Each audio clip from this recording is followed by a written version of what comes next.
நம. வில்வ நத்தம் கோணிக்கட்டி சித்தர் ஸ்ரீமத் ஞான பிரகாச சுவாமிகள், அதாவது புதுச்சேரியில் வாழ்ந்து கடந்த லூயிட் ஜார்ஜ் அவர்களின் ஒரு தனி மைந்தனாக ஞான பிரகாசனார் அவதரித்தார். கொல்லன் தொழிலில் திறமை வாய்ந்த தொழில்நுட்ப வல்லுநராக திகழ்ந்திருந்தார். பிறகு 1914ஆம் ஆண்டு பல்லவ மன்னரின் யானைப்படைக்கு தலைமை தளபதியாக இருந்து வீர தீர செயல்களை புரிந்தார். அங்கு 4 ஆண்டுகள் பணிபுரிந்து வந்த நிலையில் ஞான பிரகாச திருக்கைலை முதல்வனார் அருள் நோக்கால் அன்பு வடிவால் ஞானம் கைவரப்பட்டு ஞானமா முனிவர் ஆகினார். இந்நிலையில் இராணுவத்திலிருந்து விலகி பெண்ணாசை, பொன்னாசை, மண்ணாசை என மூவாசைகளை துறந்தார். பிரம்மச்சரிய விரதம் பூண்டார். சித்தர்களின் சித்தத்தில் சித்திக்கும் வில்வ நத்தம் சிற்றூரை அடைந்தார். விழுப்புரம் மாவட்டம் வானூர் வட்டத்தில் வில்வ நத்தம் என்னும் சிற்றூர் உள்ளது. இவ்வூரில் வாழ்ந்து வந்த ரத்தின முதலியார் சித்தரின் அருமை பெருமைகளை உணர்ந்து இவருக்கு தலைமை சீடராகி அணுக்கு தொண்டராக இருந்து தொண்டு பணியாற்றினார். இவரை தொடர்ந்து பல சீடர்கள் இவரின் நயன தீட்சையால் தவ நெறி வாய்க்கப்பெற்று ஆன்மீகத்தில் சிறந்து விளங்கினர். சுற்றியுள்ள பகுதிகளில் வாழும் மக்கள் மட்டுமில்லாமல் தமிழகம் எங்கும் பரவி வாழும் மக்களும், கேரளா, கர்நாடகா போன்ற பகுதிகளில் வாழும் மக்களும் இத்தவசிலரின் பெருமையை கேள்வியுற்று வில்வநத்தம் வந்து வழிபட்டு பேறுகள் பெற்றனர். சித்தருடைய இயற்பெயர் ஞான பிரகாசர் என்றாலும் எப்போதும் கோணியே ஆடையாக அணிந்திருந்ததால் இவரை மக்கள் கோணிக்கட்டி சுவாமி என்றே பக்தியுடன் அழைத்து போற்றினர். பொதுவாக ஞான நிலை ஏதிய அருளருக்கு சித்தாடல் செய்வதில் விருப்பம் இருப்பது இல்லை. ஆயினும் மக்களை நல்வழிப்படுத்தவும் நல் உபதேசங்களை செய்து சன்மார்க்கங்களாக ஆக்குவதற்கும் சித்தமூர்த்திகள் சித்தாடல் செய்ய வேண்டிய அவசியம் ஏற்பட்டது. தம்மை காட்டிலும் மேலானவர், செயற்கரிய செய்ய பெரியவர் என மக்கள் எவரையும் நினைக்கிறார்களோ அவர்களையே குருநாதராக ஏற்க வழக்கம் பாரத திருநாட்டில் தொன்று தொட்டு இருந்து வருகிறது. இதனாலே அருளாளர்களாகிய சித்த மூர்த்திகளுக்கு சித்தாடல் செய்ய வேண்டிய கட்டாயம் தவிர்க்க இயலா வண்ணம் ஏற்பட்டு விடுகிறது. இந்நிலையில கோணிக்கட்டி சுவாமிகளும் பற்பல அற்புதங்களை நிகழ்த்தியுள்ளார். அவர் நிகழ்த்த அற்புதங்கள் சிலவற்றை காண்போம். நவகண்ட யோகம். கோணிக்கட்டி சுவாமிகள் யோக நிலையில் இருக்கும் போது கைகளும் கால்களும் உடம்பில் இருந்து பிரித்தெடுத்து தனியே தரையில் வைக்கப்பட்டிருந்த நவகண்ட யோகம் என சித்தாட நிகழ்வை நேரில் பார்த்து அதிசயித்த பெருமக்கள் இன்றும் அந்த அற்புதத்தை சொல்லி சொல்லி சிலிர்த்து போகின்றனர். உரலை தாங்கிய உடலம். அந்த காலத்தில் நெல் குட்டும் பழக்கம் இருந்தது.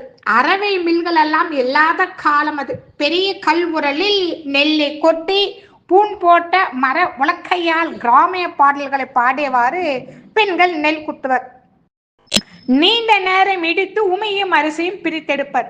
கோணிக்கட்டி சுவாமிகள் பெரிய கல் உரலை தன்னுடைய மார்பின் மீது தூக்கி வைக்க சொல்லி அதில் நெல்லை கொட்டி இடிக்க சொல்வாராம். சிறிது நேரத்துல முத்து முத்தா பச்சரிசி வெள்ளை வேறென காட்சி தருமா. அந்த அரிசியால் ஆக்கப்படும் உணவுக்கு உன்னதமான தனி சுவை இருக்குமா. கோணிக்கட்டி சுவாமிகளுடைய மார்பின் மீது அமர்ந்து அற்புத நிகழ்த்தும் பேறு பெற்ற அந்த கல்வுரல் இன்றும் புனிதமிகு உரலாக போற்றி காக்க பெறுகின்றன.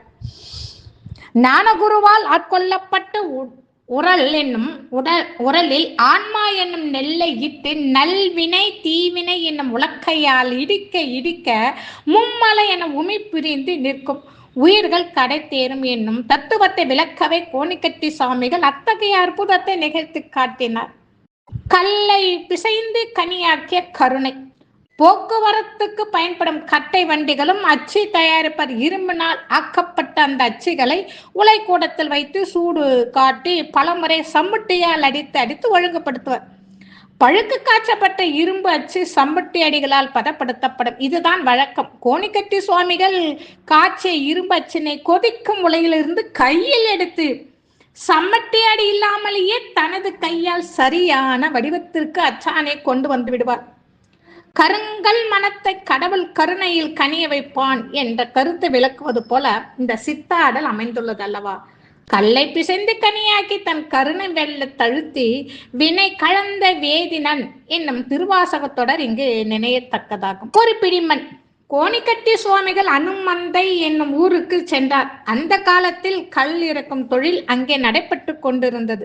கல் இறக்குவோரிடம் சென்று நம்முடைய சுவாமிகள் சிறிது கல் கொடுக்குமாறு கேட்டார். ஆனால் அவர்களோ சுவாமிகளை மதியாமல் அலட்சியம் செய்தனர். கல் எடுத்து கொடுக்க மறுத்தனர். சுவாமிகள் ஒன்றும் பேசாமல் திரும்பி சென்று விட்டார்.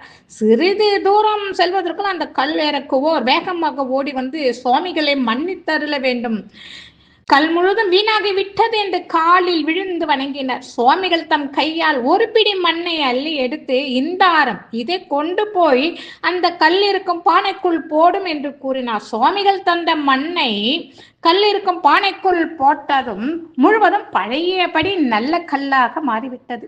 இது சுவாமிகளின் அலைகெல்லா சித்தி விளையாடல் ஒன்றாக இன்னும் அந்த சிற்றூர் மக்களால் பேசப்படுகின்றன. அடுத்து இரும்பை அறுக்கும் வாள். ஒரு சமயம் நமது சுவாமிகள் கொடூர் என்னும் சிற்றூரில் மரவேலை செய்யும் தச்சர் வீட்டுக்கு போயிருந்தார். அப்போது மரம் அறுக்கும் முட்டுவாள் என்னும் சின்ன வாளை கொண்டு ஆச்சாரிய சிரமப்பட்டு மரம் அறுத்து கொண்டிருந்தார். சாமிகள் அந்த வாளை வாங்கி தன் வாயில் வைத்து நீட்டமாக இழுத்து விட்டு, இது இப்போதும் இரும்பை கூட அறுக்கும் என்று சொல்லி சென்றார். ஆச்சாரியார் அந்த வாளை கொண்டு கனமான இரும்பையும் மிக எளிதாக அறுத்து தள்ளினார். இந்த அற்புதத்தை அந்த ஆச்சாரியார் மகன் முத்துகிருஷ்ணன் என்பவர் சொல்லி சொல்லி அதிசயிக்கின்றார். மந்திரமாவது நீர். நோயுற்ற மக்கள் சுவாமிகளை நாடி வந்து வணங்கி தம் துன்பத்தை எடுத்து சொல்வார்கள். சித்தமூர்த்திகளாக சுவாமிகள் மணலை எடுத்து அவர்களிடம் கொடுப்பார். மணல் விபூதியாக மாறிவிடும். அந்த விபூதியை அவர்களுக்கு நோய் தீர்க்கும் மருந்தாக பயன்படும். தாய்மார்கள் தம் பெற்றெடுத்த மழலை செல்வங்களுக்கு நோய் வந்தால், எங்க சாமி இருக்கும்போது எனக்கு என்ன மனக்கவலை என்று கொஞ்சமும் சஞ்சலப்படாமல் கோணிக்கட்டி சுவாமிகளிடம் மண் விபூதி பெற்று தன் பிள்ளைகளுக்கு நோய் தீர்ப்பார். ஊர் முழுக்க வாழும் மக்கள் சீக்கிரம் பரவும் தொற்று நோயால், கொள்ளை நோயால் அச்சம் கொண்டு பரிதவிக்கும் போது சுவாமிகள் எல்லா நோய்களையும் மணல் திருநீட்டால் நீக்கி அருளி உள்ளார். இவையெல்லாம் சுவாமிகள் அருள் சித்து விளையாடல்களாக இன்றும் பெருமிதமாக மக்களிடம் பேசப்படுகின்றன. தோளின் துண்டும் வயிற்றின் கூழும். தனக்கென ஒன்றும் வைத்துக் கொள்ளாமல் பிச்சையேற்று உண்பது சித்தமூர்த்திகளின் வழக்கம். இதன்படி ஒரு வீட்டுக்கு போய் சித்தர் சுவாமிகள் கூழ் வேண்டும் என்று பிச்சை கேட்க, அவர்கள் கூளை எடுத்து வந்து பாத்திரத்தை எடுங்கள் என்ற போது கூளை மேல் துண்டில் பெற்று முடித்து கொண்டு சென்றாராம் நம் சுவாமிகள். கூழ் ஒரு சொட்டு கூட சிந்தவில்லையாம். தாமரை குளக்கரையில் அமர்ந்து துண்டை விரித்து கூளை சிந்தாமல் சிதறாமல் தான் சுவாமிகள் சாப்பிடுவதை பார்த்து அதிசயித்த மக்கள் இன்றும் அதனை சொல்லி மகிழ்கின்றனர். ஜீவசமாதி. மக்களின் நல்வழிப்படுத்தவும் ஆன்மீக நன்னறியை போற்றி வளர்க்கவும் இப்புண்ணிய பூமியில் அவதரித்த கோணிக்கட்டி சுவாமியார் என்று அழைக்கப்படும் ஞான பிரகாச சித்தர் விக்ருதி ஆண்டு பங்குனி மாதம் 5ஆம் நாள் ஞாயிற்றுக்கிழமை தசமி திதி பூச திருநாளில் ஜீவ சமாதி கொண்டார்.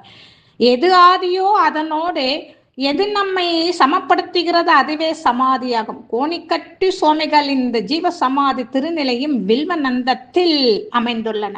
ஆண்டுதோறும் பங்குனி மாதம் பூச நட்சத்திர அன்று கோணிக்கட்டி சுவாமிகள் குரு பூஜை சிறப்பாக நடைபெறும்.